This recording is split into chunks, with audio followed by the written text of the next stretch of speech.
वेगवेगळे मार्ग शोधतो, स्वतःला शांत करायला जातो आणि शांत करता करता तो इतर वेगळ्या दूषित वातावरणामध्ये मिसळतो, दूषित लोकांच्या समूहामध्ये मिसळतो, त्यांच्या सानिध्यात येतो, फसतो.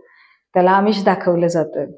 आम्ही तुला धीर देऊ, आम्ही तुला सांभाळू, आम्ही तुला उभं करू, आम्ही पुन्हा नव्यानं तुला प्रेम देऊ, आपण पुन्हा एक नवी दुनिया निर्माण करू, पुन्हा उमेदीने जगू, मी आहे तुझ्यासोबत.